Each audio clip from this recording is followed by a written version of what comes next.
5 ደቂቃችን ጀምሯል። የዕለቱን ዋና ርዕሶች ልንገራችሁ። የዕለቱን ዋና ርዕሶች በማስቀደም እንጀምር። ህወሓት የፕሪቶሪያው ስምምነት ከመፈረሙ በፊት የነበረውን የክልል መንግስት ለመመለስ የሚያደርገው እንቅስቃሴ ውጥረት ፈጥሯል።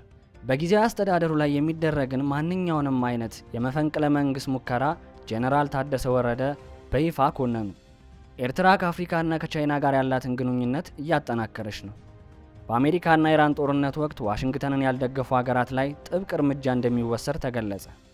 ከተጣሉ ቁሶች በሚሰራቸው የፋሽን ውጤቶች ዓለምን እያስገረመ ያለው ኢትዮጵያዊ ወጣት። ለዚህ ቻናል አዲስ ከሆናችሁ ዘወትር ትኩስ ዜናዎች እንዲደርሳችሁ ሰብስክራይብ በማድረግ ጀምሩ። የትግራይ ፖለቲካዊ ውጥረትና የህወሓት አዲሱ ውሳኔ።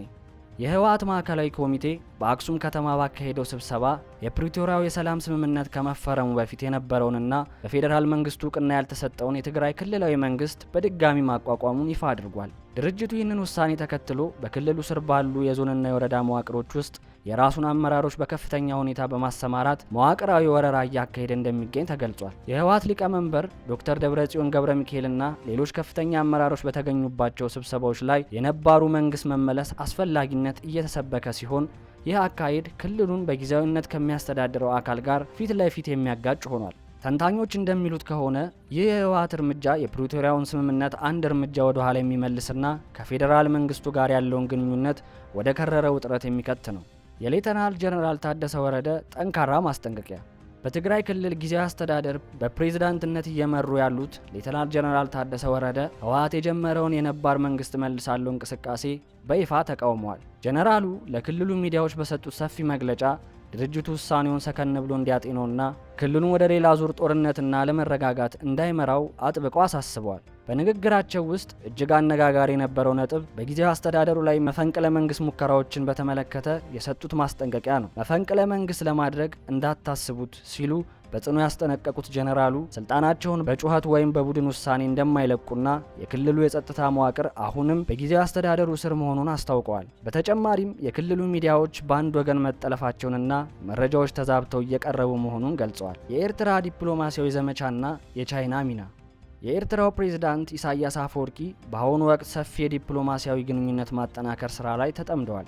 ፕሬዝዳንቱ በቅርቡ የ7 የተለያዩ ሀገራት አምባሳደሮችን የሹመት ደብዳቤ በደመቀ ሁኔታ ከተቀበሉ በኋላ አሁንም ደግሞ የዚምባብዌ ፕሬዝዳንት ልዩ መልእክተኛን በአስመራ አግኝተው አነጋግረዋል። ይህ እንቅስቃሴ ኤርትራ በአፍሪካና በዓለም አቀፍ መድረክ ያላትን አጋርነት ለማሳደግ የምታደርገው ጥረት እንደሆነ ይነገራል። ይህ እንቅስቃሴ ኤርትራ በአፍሪካና በዓለም አቀፍ መድረክ ያላትን አጋርነት ለማሳደግ የምታደርገው ጥረት እንደሆነ ይነገራል። ከዚህ ጋር ተያይዞ የቻይና የአፍሪካ ቀንድ ልዩ መልእክተኛ ሁቻንግጁን በአስመራና በአዲስ አበባ ያደረጉት ተከታታይ ጉብኝት ትኩረት ስቧል። ቻይና በቀጠናው እየበረታ የመጣውን የኢትዮጵያና የኤርትራ ውጥረት ለማርገብና ስልታዊ ጥቅሞቿን ለማስጠበቅ የሽምግልና ሚና እየተጫወተች መሆኑን ተንታኞች ይገልጻሉ። የኤርትራ ዲፕሎማሲያዊ ጥድፊያ ከአዲስ አበባ ጋር ሊፈጠር ለሚችል ለማንኛውም ክስተት ዓለም አቀፍ ድጋፍን አስቀድሞ ለማደራጀት ያለመ እንደሆነም ተመልክቷል።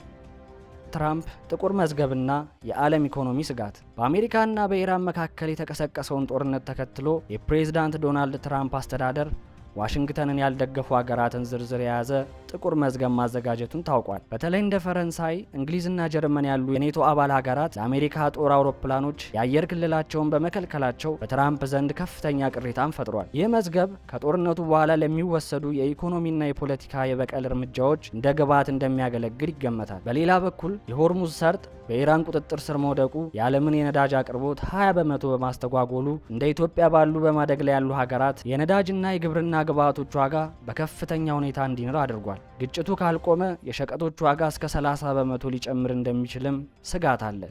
ዓለምን ያስገረመው ኢትዮጵያዊ የፋሽን ባለሙያ ቃሉ ፑቲክ።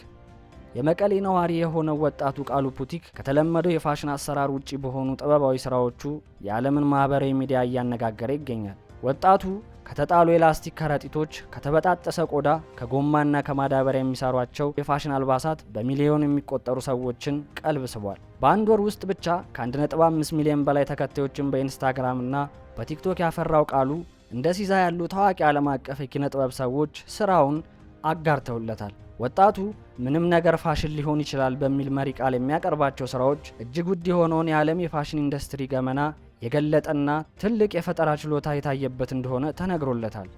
ይህም ለኢትዮጵያዊ ወጣት በፓሪስና በሚላን የፋሽን መድረኮች ላይ ትልቅ እድል ሊፈጥርለት እንደሚችል ይጠበቃል። ዘወትር ትኩስና ሰበር ዜና ለማግኘት ይህንን ቻናል ሰብስክራይብ በማድረግ ቤተሰብ ይሁኑ።